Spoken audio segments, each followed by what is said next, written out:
Hello friends and fellow crew. If you're watching this, I thank you. And I am sitting here at the table again to play some more Pirate Borg.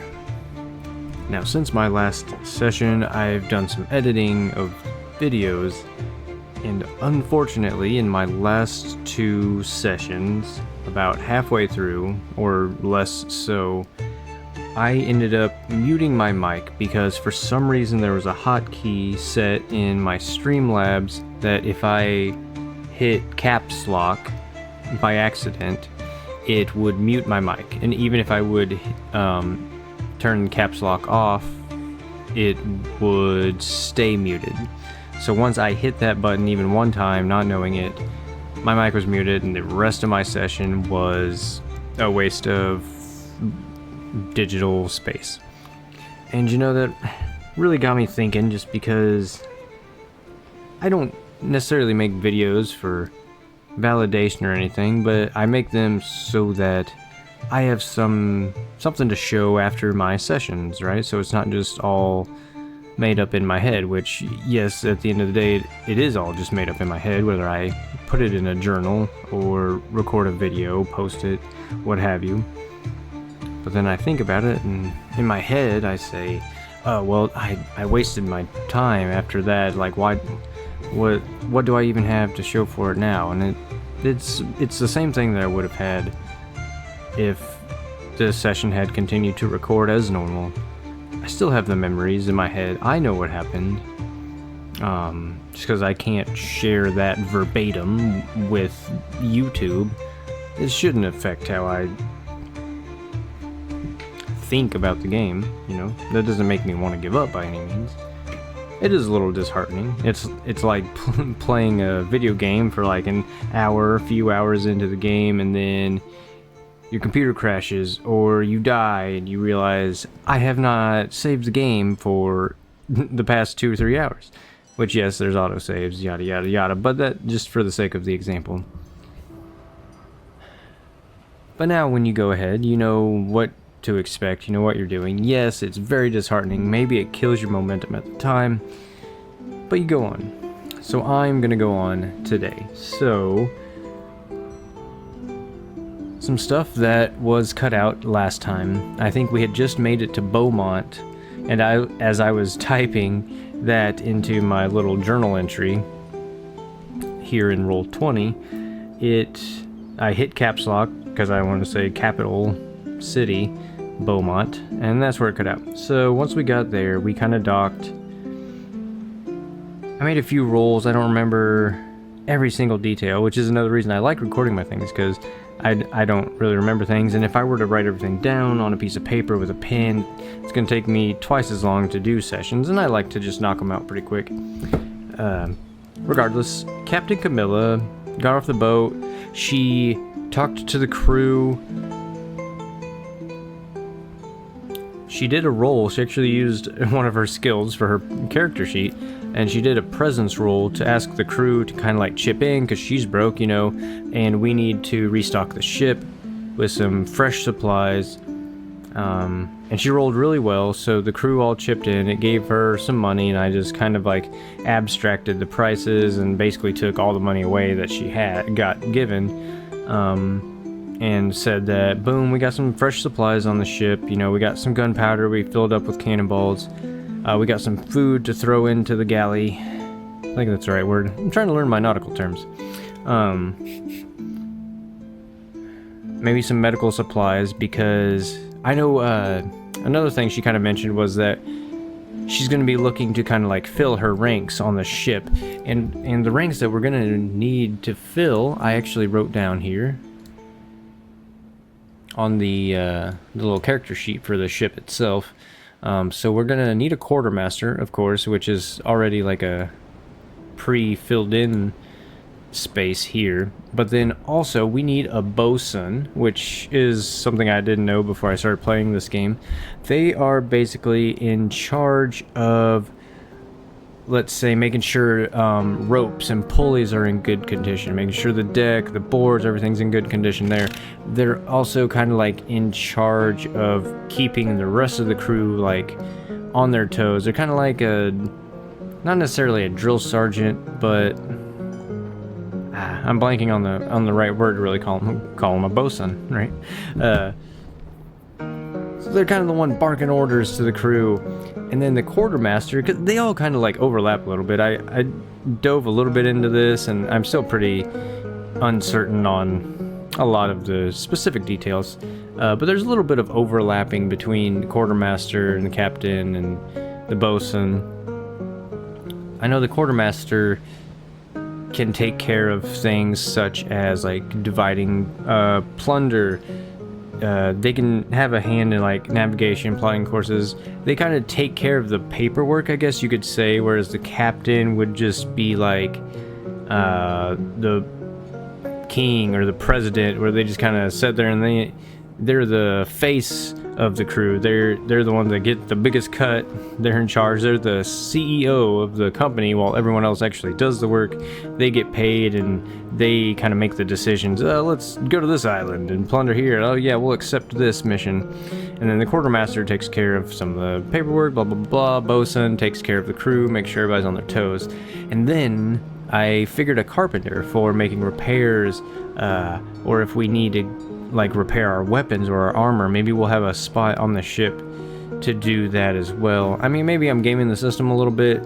Yeah, I'm gonna make like this floating fortress, and our ship isn't that big anyway, so it's gonna be very limited to what I'm gonna make available to my crew. But a carpenter would make sense. If our sail gets a hole in it, cannonball goes right through it, right? Or cannonball goes through our hole, takes out the railing on the deck.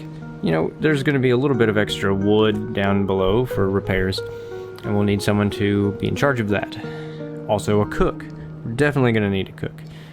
Every ship had a cook. Someone that's going to keep inventory of the rations and everything, make the meals, and maybe that'll give us a bonus or something. I'm just really like winging this. None of this is really from the Pirate Borg book. I'm taking my own little pathway here. And then a doctor. Now, I already know that Poe, Miss Alice Perry, she's going to be our doctor, at least for now, until something tragic happens. And I'm thinking for our bosun, I'm thinking we'll make Dark Red the bosun, because he has a sailor background, so he has a lot of prior knowledge of working on a ship.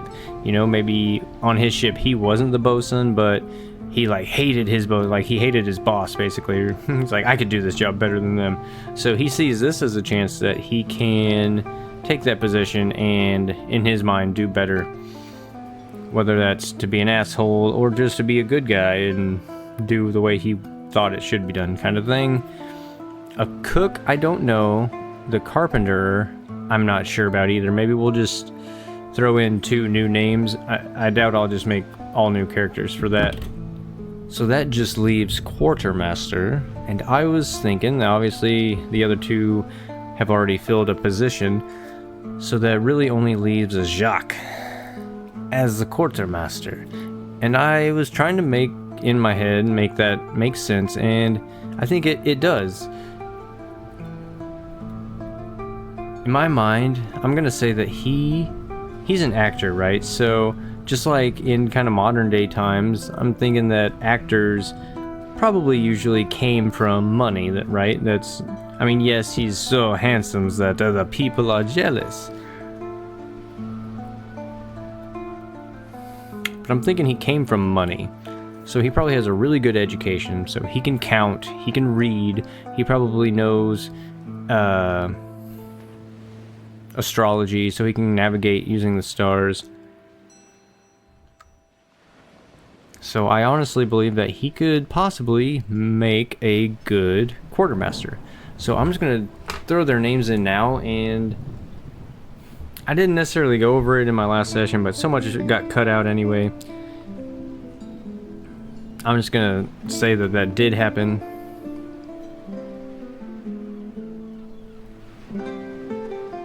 Captain Camilla made her way off the boat, and as she was like going around and buying the supplies and everything, something caught her eye. She was walking by a church, a chapel, a temple, and next to the temple, it's a large temple because it's a very large town, it's the capital city of this island here, So next to the main building temple itself was a large graveyard, and in this graveyard there were a lot of mausoleums. In one specific mausoleum, she could hear noise, and that attracted her over there, and she could see like a pair of legs like dead laying on the ground, but the legs were just kind of like sticking out of the doorway because she's looking at it from the side. And as she walks around to look inside the doorway, she sees a dog in there who had attacked this guy, and she could kind of piece together that this dog was more or less like the guard dog of the graveyard area, and that this man had been a grave robber because he had a hammer with him that he'd used to like smash in the mausoleum, and then he had smashed in the coffin inside as well. And he had taken out this smoldering gem, which were the two words we rolled. I'm thinking it's like a palm-sized object. It's very well cut, and on the inside it almost just looks like a fossilized burning chunk of charcoal, you know, like at the bottom of the fire, the ones that glow bright red, and it's constantly glowing bright red. Not really bright, but like a real deep glow, as if it is burning inside, and the gem itself is even very hot to the touch. So I thought that was cool. So she found that, she calmed down the dog, she made another roll, and she calmed down the dog. And then as she was leaving, she noticed that the dog was following her. So the dog is gonna become part of the crew, for now at least. But I also rolled to find out that the dog was attracted to the gem for some reason. Anyway, that was basically bringing us right to where we are. So a 13-minute explanation just to say, let's begin. Now the evening is coming to an end. The sun is just going down. You know, it's always really good timing. The sun's just going down or just coming up when things are happening. But it's a good way to kind of mark how the days go. So she's making it back to the ship as the sun's going down, and she made sure to tell everybody before she left to meet back at the ship by nightfall, or anyone not on board will be left behind. Which of course she's probably not going to do that because she's at the bare minimum crew right now. That was just kind of a way to light a fire under them to make sure that they got back in time. Also, one thing I feel is worth mentioning, the money that was given to her, she told everybody that would be paid back to them in tenfold, just as more incentive for them to give, which they did, so they're expecting money, of course. So not only is Captain Blood Devil Baroque, but she is also in debt to her crew. But we have a reward of 3,000 silver pieces if we can complete our quest that we got from the Merlady and free the captive merfolk that are somewhere on those islands in the center of the map. So, as usual, in between sessions I have time to kind of think about things. I try not to think about them overly extensively because the dice have a way of changing any and everything. But as Captain Camilla was out doing her thing, getting supplies, getting the last of the remaining minimum crew members she needed, our player characters, our PCs, Alice, Jacques, and Francis, were all doing things of their own. So in our carousing session, which was another thing that got cut out unfortunately, Jacques lost a hand because he got caught doing some bad stuff, and he was being roasted over a fire, and when he woke up and realized this, he freaked out, he fell into the fire, and before he could get free, one of his hands got so badly burned that it had to be amputated. He woke a doctor up in the middle of the night to do this back at the first town we were in, and then he made his way to the boat. Now Alice, being a zealot and being a woman of healing, I think on the boat ride here to Beaumont, at some point her and Jacques would have had a conversation about his hand, because she remembers seeing him with both hands that night before. And she comes up to him and she kind of approaches him gently and softly, and obviously she's counting everything as she does, and in between her numbers she stops and says, "I can't help but notice that you have one less hand than you had last night. I hope it's not out of line for me to ask that. It looks rather infected. Whoever fixed you up there did not do a very good job." No, but he did not. He was the only man I knew around that had any type of medical knowledge.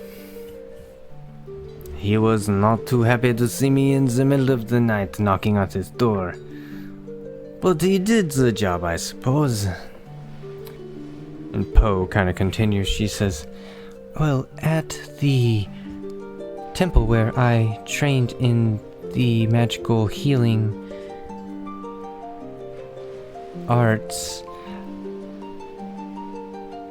there was a book I read, a recent publication about some experimental options for amputees. If you can catch it in time, and you have, let's say, a spare hand lying around, one can essentially reattach the severed hand. In your case, the severed hand, it can be a foot, an arm, a leg, any non-vital appendage, can be reattached with the right spell. Trials have even been done successfully that have grafted skeletal and zombie arms of the undead, of course the living undead, onto living patients. There have been known side effects, but if it's something you are interested in, perhaps we could find such a thing." Is Jacques interested? I'm thinking that is nearly certain. And I've decided that I'm going to stick with the Chaos Factor 5 because I just want to keep this really simple. I'm interested in the story, and I already have a lot going on with trying to learn the rules of Pirate Borg itself, so nearly certain Chaos Factor 5. With a 74, that is a yes.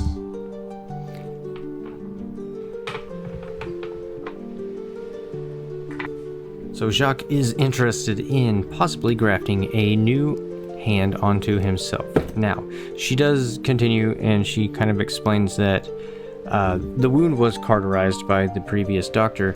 That part is going to basically have to be freshly cut off again because the wound has to be almost immediately fresh. The appendage going onto it doesn't necessarily need to be.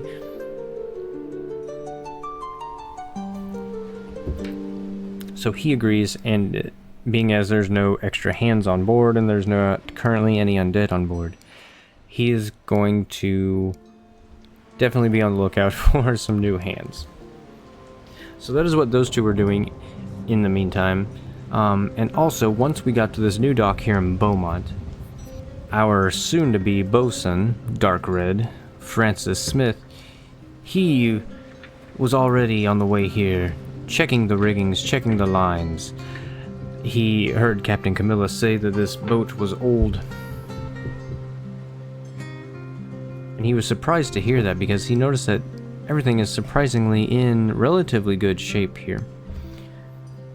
But another thing she did say was that this ship had been docked for a very long time. Now, him being a sailing man, he knows that this is a bad thing, a very bad thing. And I believe Captain Camilla would have known this too, because we also rolled, I don't know if that was in the previous video or not, I haven't edited that part yet, but I do remember that we asked if she was previously a captain of another ship, and it got an extreme yes. So we said that she was a very important captain in the Spanish Navy somehow. So she would know that a ship being docked this long, it's gonna need to be dry docked, and the bottom of the hull is gonna need probably some barnacle scraping, some cleaning up, and some really professional attention.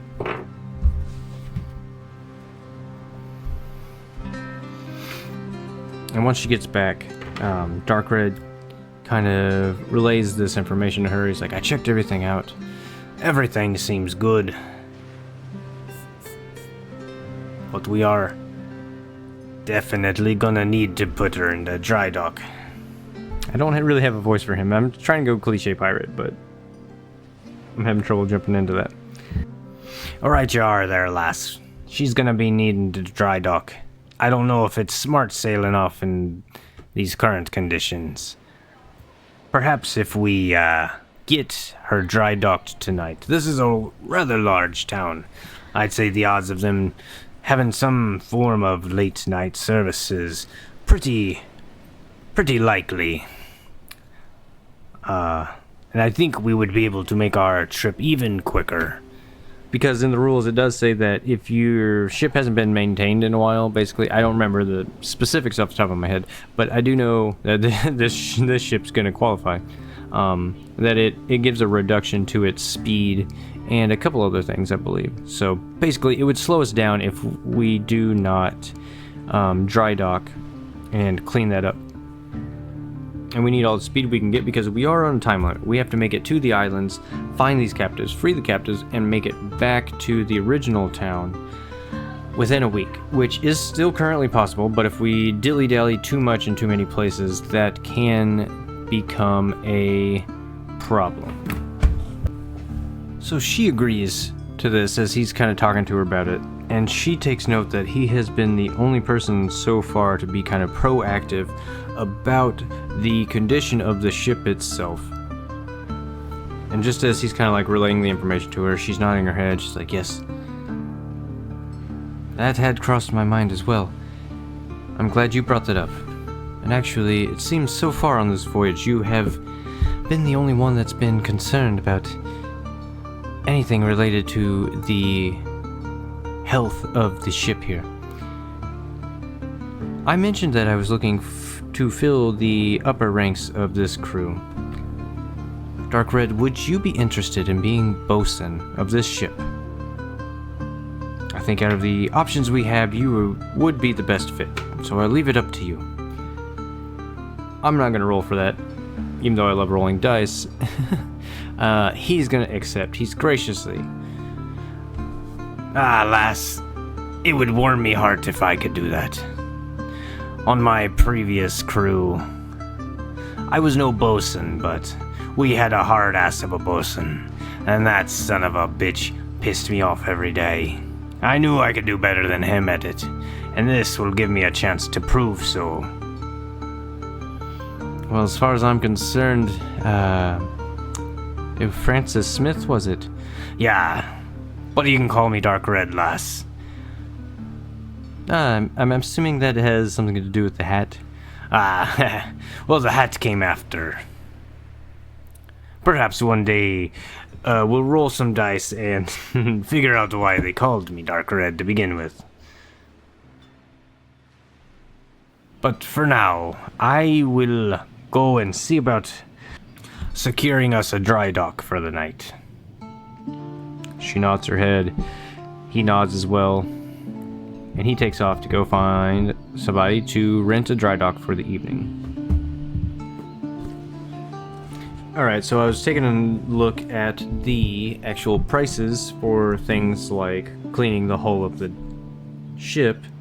So, for cleaning that, looks like they're saying it's about a day per 25 max HP. So since our ship only has 40, it's going to take a day and a half, which is unfortunate, and the cost is going to be the ship's HP times 10. So that's going to be 400 silver that we don't have. Ooh, okay. we might have to make this trip slowed.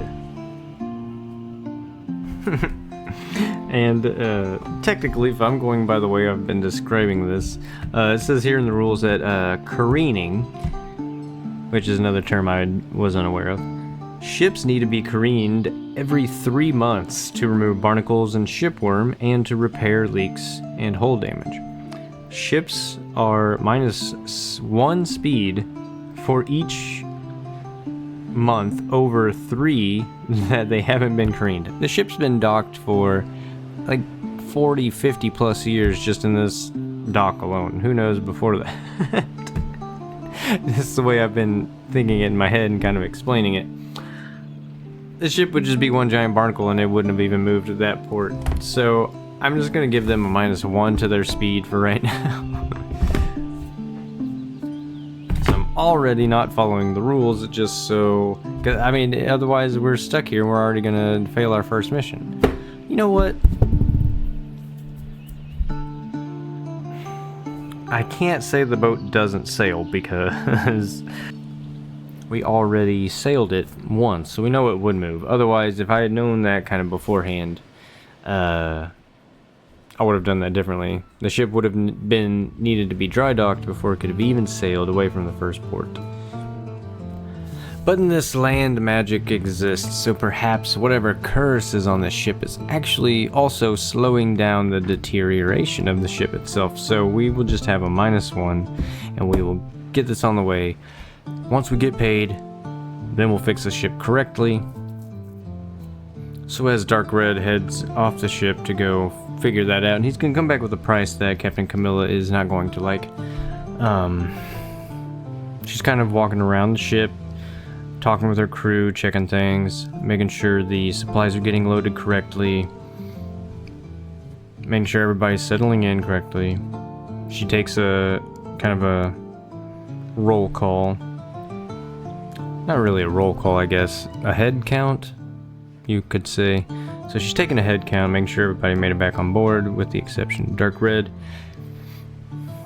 Everybody's here, and as she's kind of doing that, she walks by the med bay, and she sees that Jacques and Alice are in there, and she kind of investigates what they were talking about, and they tell her kind of the plan. I did not know such a thing was even possible, but that's interesting. Alice, you have an affinity for healing, do you? How would you feel about being the ship's doctor? Alice, kind of like, again, her eyes wide because she never blinks. I had not thought about that, but I would like that very much, yes. I practiced many years of healing after my crew was killed. Well, I'm sorry about that. But yeah, we need that spot filled, and if you find it not to your liking, we can figure something else out down the road. But you seem to already know your way around this med bay itself. What a nice med bay this is. It's a lot nicer than the dark, small rooms of the basement in the temple where we trained. Well, then you're gonna like the supplies that I purchased.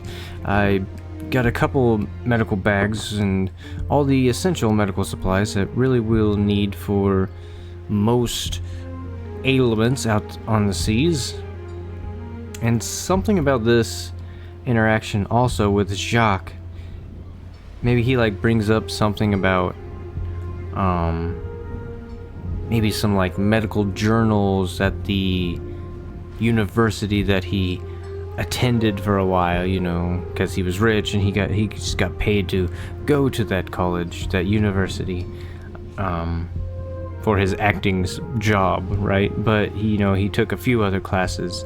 Captain Camilla takes note of this. She says, "So you can read and write and count. Do you happen to know anything about navigation?" Why, of course I do. You would be surprised at how easy it is to impress a lady when you point at a constellation and tell him that she is more beautiful than those stars above. Well, that aside, that could be rather useful. And though I may end up regretting this in the future, I don't think anyone else aboard has an education above counting pigs in the local slop house. So, would you be interested in position of quartermaster? Me as quartermaster? Ah, of course I would want to be a quartermaster. Quartermaster gets the second largest cut of money, no? They do, yes, next to me being the captain. But here on this ship, it's going to be a pretty fair cut all the way around. But quartermaster does get more? 5% more, yes. Then I shall do it. That is a no-brainer. Navigation comes easy to me, you know. Yes, I know my accent sucks, but I like it. Alright, 40 minutes already and nothing has happened. We're still in dock, and all we figured out was that we are too broke to fix our ship. We have gotten our characters into their positions, and we're going to be setting sail. So, an hour or so later, Dark Red comes back, tells Captain Camilla the 400 silver price. She almost falls out of her chair hearing this. She says, Ay, Dios mío. That price has gone up. It appears we're just going to have to sail to these islands in a slower pace than we had originally thought. She calls Jacques in because this is now kind of in his area of expertise. And she asks him if he thinks that we're going to make it there in time. And he kind of thinks about it for a moment. So we did say it's going to be on the islands, and it's going to be somewhere... Okay. Am I going to do this to myself? So we know it's on the islands. But who's the ones that are holding these merfolk captive? Again, Captain Camilla doesn't know that they're merfolk. She just knows the location. But something about the intel is wrong. So let's just say that they're going to this closest island here for the sake of the time. Now this island is controlled by the Ashen Fluer, according to the little map I have here. But since our intel is wrong, that makes me think that originally Camilla was told that these captives are being held by Ashen Fluer soldiers, the army or the navy. But that's not gonna be true. Now, who is actually holding them captive? A 1 to 50 is gonna be Whitco, and a 51 or above is going to be the Brotherhood. The Pirates. That would have been a 58, so that is gonna be the Pirates. Okay, so that I have a little bit of an idea of what can transpire. So, we can travel 3 hexes a day. So within the first day, from where we are now, so at the beginning of the 3rd day, we can make it to the island. So if we got our mission complete that day, and we started heading back, say we started in the middle of the day on the 4th day, we could, so we have about a day extra if we start now, and that's at our slow pace. So I like that. So we're gonna get that underway. So we get the ship out of dock and we sail into the night. And we sail the rest of the evening. Now this is gonna take us to the 16th. So we took our mission on the 15th. So we have 7 days from the 15th. So by the end of the day on the 22nd is how much time we have. And that also finishes our second scene. So our third scene is going to be making it to the island. And let's roll to test this scene. Constant chaos factor of 5. So we rolled under, and it was even. Damn it! Oh no! Which is an interrupt scene. How is our scene getting interrupted? We roll it like a random event, so it's gonna be 47. Ooh, an NPC positive. So we're interrupted with an NPC positive. Okay, an NPC.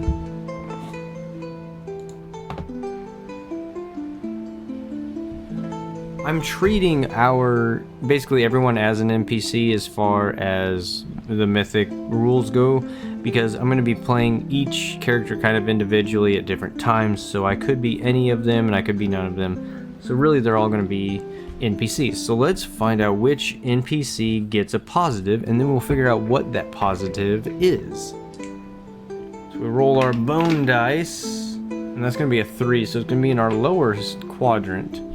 And it's either going to be the crew or the Harlequin. Ooh, and that's going to be a 2, so it's going to be the Harlequin's curse. So a positive for the Harlequin's curse. Now, I'm going to use something new that I have as well. Lyra, ChatGPT, helped me make some tables for things that could happen either in a city, on land, or on the sea, and they're all kind of like themed to Pirate Borg, what we're playing. So let's roll on that table something positive that is happening to our ship as we are sailing to this island. I'm hoping it has something to do with fixing the boat, or I don't know what else could be really positive. Okay, let's figure it out. We have a 17 and we have 6. 17 is scream and 6 is tentacle. Scream, tentacle. But it's a positive for the ship itself. I think with all that in mind, scream, tentacle, and a positive for the ship itself, I'm thinking about a day or two into our journey, we come up upon another ship floating, and they're actually currently battling a kraken. That's where tentacles come in. Now, we hear the screams of the other crew as their ship is being attacked and drawn down into the depths by this large kraken. But the crew had put up a fight beforehand, and they had managed to sever one of the tentacles of this large kraken. So even though the kraken lived and it successfully took the ship under, we watched this happen. We watched the crew scream, and the ship was broken into pieces, its masts snapping like twigs, and it being pulled down into the abyss below. All that remained were there any surviving crew? I'm gonna say that's unlikely. Our crew's we got enough now, but I'm just gonna keep it at a normal unlikely. Were there any surviving crew members kind of like amongst the flotsam floating? Ooh, extreme yes. Ooh, not extreme yes. Yes, extreme. Yeah, extreme yes. There is. Does that mean there's a lot of crew, or is there? Ooh, yes, I like that actually. That's perfect. Since that was an extreme yes, I'm thinking we're gonna get a D6 +1. That way we get a minimum of 2 crew members out of that. So a D6 +1. So we get 5 more crew members. We are up to 20 total crew.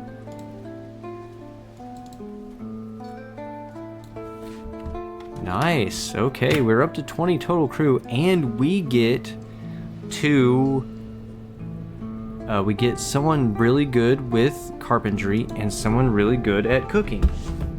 So we find a really good carpenter. So we're gonna find a master carpenter. I'm just gonna type that down.